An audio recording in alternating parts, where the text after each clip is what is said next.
of Pure Reason, translated by Max Muller, 1881 edition, Introduction, Section 2,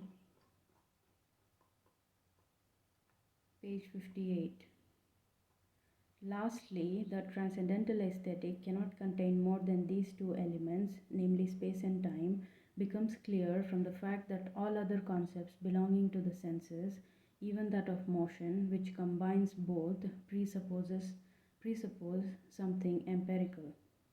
So he says that the transcendental aesthetic can have only two elements, that is space and time, because all other facts, all other concepts such as motion, which belong to the senses, they presuppose something empirical. So he says space and time are not empirical, thus we cannot have um, more than two aesthetic elements, which are namely space and time. So he says all that belongs to the senses is empirical, and space and time cannot be empirical. Thus, we can have only two elements for transcendental aesthetic, which is space and time. Motion presupposes the perception of something moving. In space, however, considered by itself, there is nothing that moves. Hence, that which moves must be something which, as in space, can be given by experience only, therefore, an empirical datum. So he says that motion presupposes the perception of something moving. In space, considered by itself, there is nothing that moves. Hence, that which moves must be something which, as in space. So if something moves, it is in space and it is given by experience. And so space taken considered by itself does not have any motion in it. Motion is given by experience, by the senses. So motion is different from space. Motion, although motion happens in space, but motion is given by experience. So basically, if an object moves, such movement exists in the realm of empirical experience, and then such movement has to enter the realm of transcendental aesthetic, that is the realm of space and time, and thus we experience motion.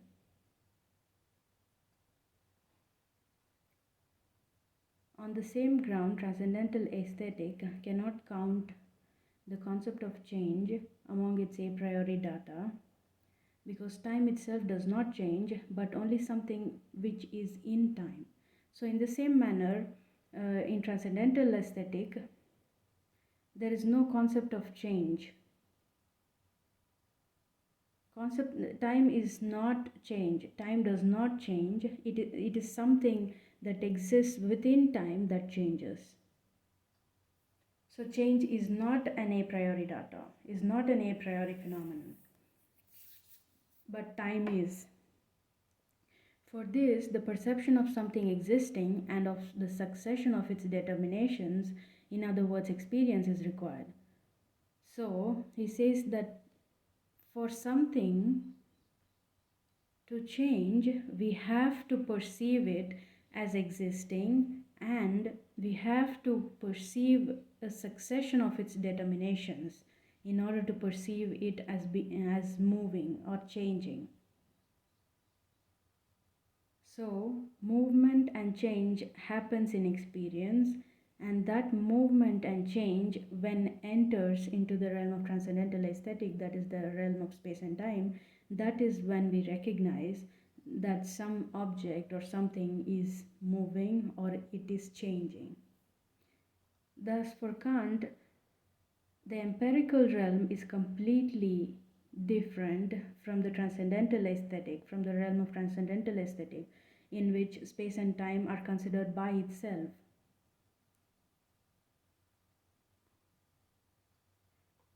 General observations on transcendental aesthetic. In order to avoid all misapprehensions, it will be necessary, first of all, to declare as clearly as possible what is our view with regard to the fundamental nature of sensuous knowledge. What we mean to say was this, that all our intuition is nothing but the representation of phenomena, that things which we see are not by themselves what we see, nor their relations by themselves, such as they appear to us, so that if we drop our subject or the subjective form of our senses, all qualities, all relations of objects in space and time, nay, space and time themselves, would vanish. So he says that let us clearly understand what we mean by intuition. Intuition is a representation of a phenomena. And what we see in intuition is our subjective way or subjective form of our senses. He calls it the subjective form of our senses. That is our own subjective way of understanding things. So how we understand things, how we perceive things, or how we intuit things is completely different from how things are by themselves. So if we drop our subjective way of looking at the world, our subjective way of intuiting objects, then there would be no such thing as space and time, and there would be no such thing as subject. So he says that things which we see are not by themselves what we see, nor their relations by themselves such as they appear to us. So he says that things as they appear to us are not by themselves as they are. So their appearance is different from how they are by themselves. The relations between things, for instance, the relationship between two objects in front of us, in front of me, for instance, and how they appear to me is completely different.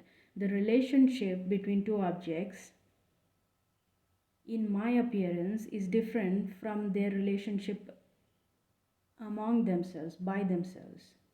So if we drop our subject or the subjective form of our senses, so if I drop my subjective way of perceiving the relationship between two objects in front of me, then all qualities, all relations of objects in space and time, nay, space and time themselves, will vanish. So they cannot, as phenomena, exist by themselves but in us only.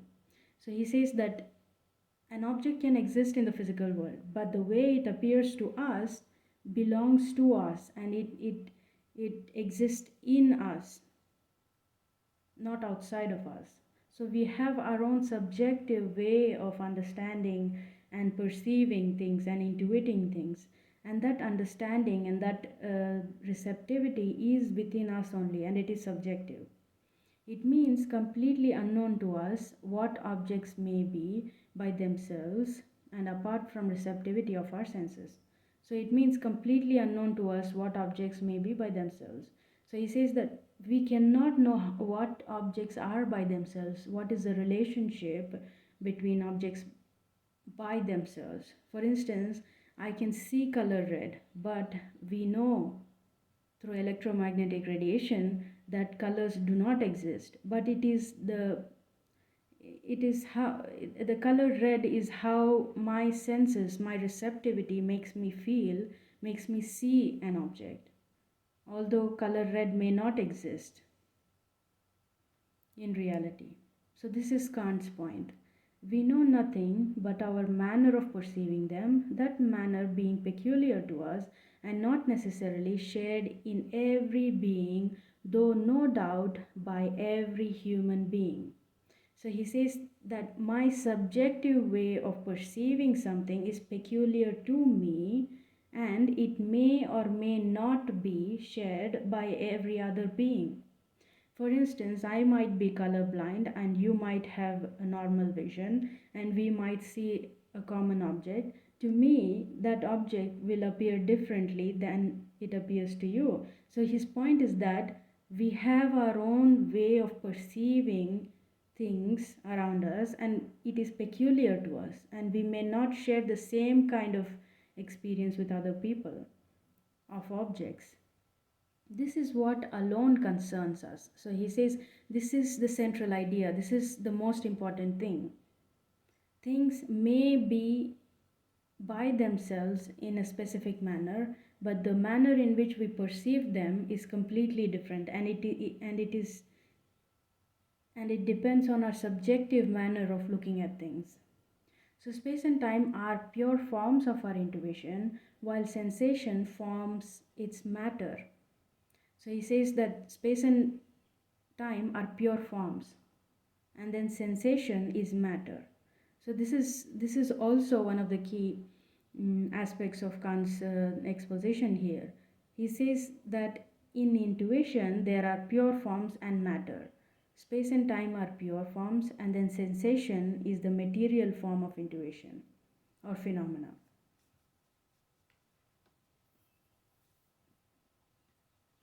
What we can know a priori before all real intuition are the forms of space and time, which are therefore called pure intuition, while sensation is that which causes our knowledge to be called a posteriori knowledge. So he says that before all real intuition can happen, we can know a priori the forms of space and time. And this the a priori intuition, the a priori experience of an object in the form of forms of space and time is called pure intuition. And then when we add sensation to the pure intuition, it becomes a posteriori. And then the knowledge that we get out of adding sensation to pure intuition is called a posteriori knowledge, that is empirical intuition.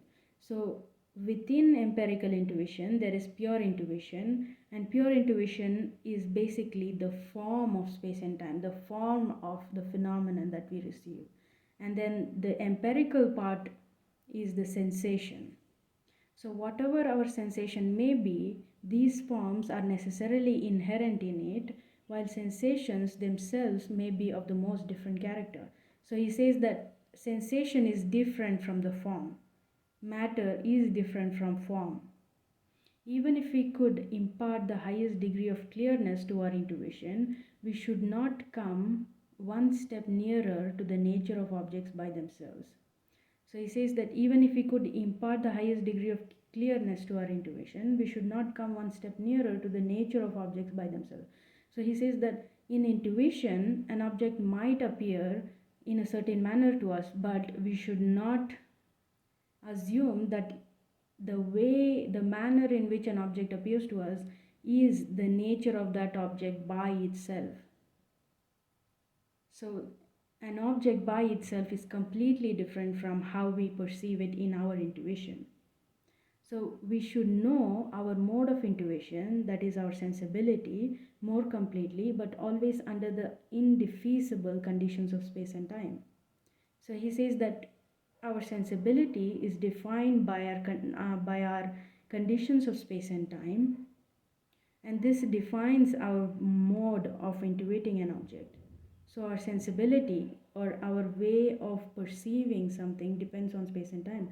What the objects are by themselves would never become known to us, even through the clearest knowledge of that which alone is given us, the phenomenon. So phenomenon is completely different from how things or how an object is by itself.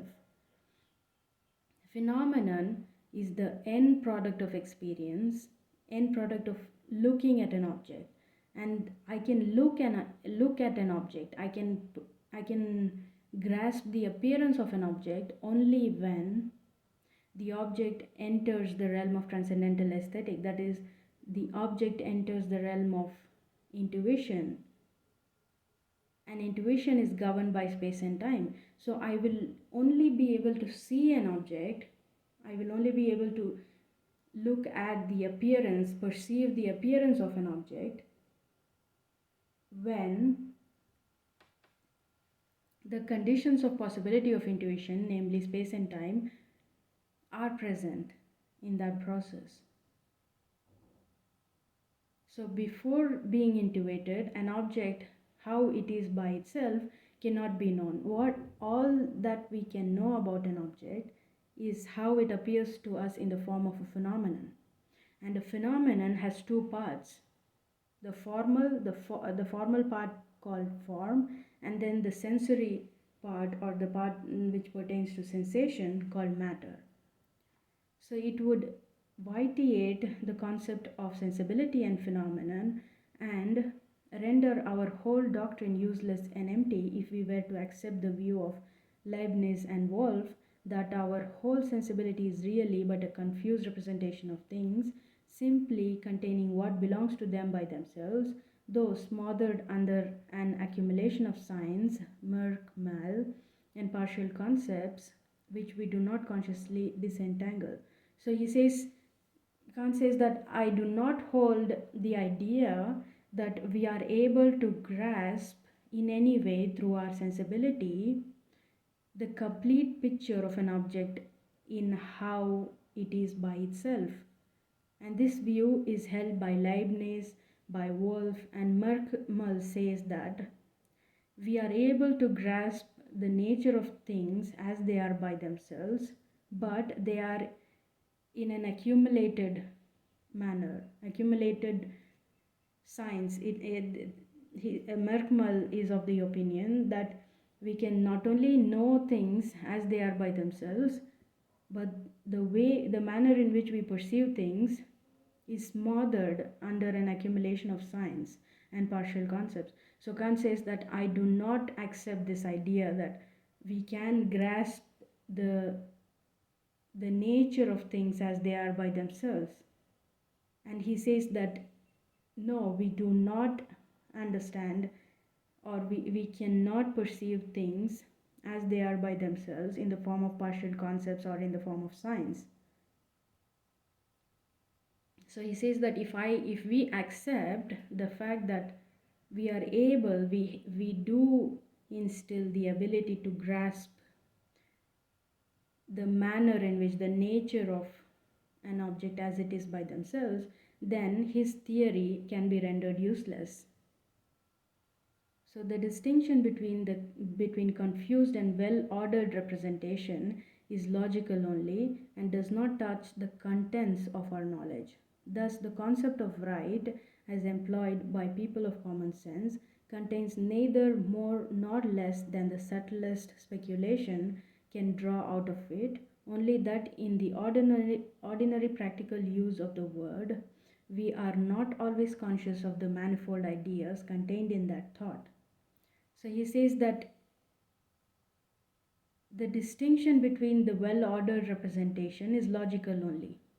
So, what we can know about things is concepts, and the concepts are different from the content of our knowledge. So, people who talk about right, people who think that we can know about the concept of right, are misled, because in ordinary practice we cannot be conscious of the contents of the ideas. We can merely grasp logical ideas.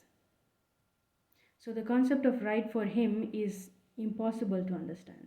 So he says, but no one would say therefore that the ordinary concept of right was sensuous, containing a mere phenomenon, for right can never become a phenomenon, being a concept of the understanding and representing a moral quality belonging to the actions by themselves. So he says that a concept of right is not a phenomenon. It is not something that we perceive. It is a concept of understanding. It represents moral quality. And that moral quality may belong to things by themselves, but it is not a phenomenon. It is not something that we perceive. So he goes on to say the representation of a body, on the contrary, contains nothing in intuition that could belong to an object by itself, but is merely the phenomenal appearance of something and the manner in which we are affected by it. So he says the representation of a body is not contained in intuition. It is merely the manner in which we are affected by something. So it has nothing, we cannot perceive the representation of a body. Body is felt, it is not intuited. So this receptivity of our knowledge is called sensibility. So he defines sensibility as our manner of being affected by objects Even if we could see to the very bottom of a phenomenon, it would remain forever altogether different from the knowledge of a thing by itself.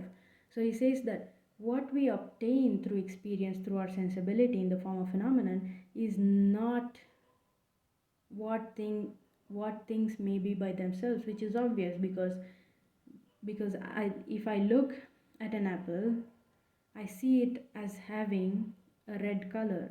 But we know through physics, through science, that color red does not exist. It is just the physical world is filled with electromagnetic waves, and then this makes us assume that there is color out there. So Kant's idea fits well here. This simple example can explain the idea that phenomenon or an object appearing to us in a specific manner in the form of a phenomenon is completely different from how it is by itself when we take away our subjective manner of perceiving it.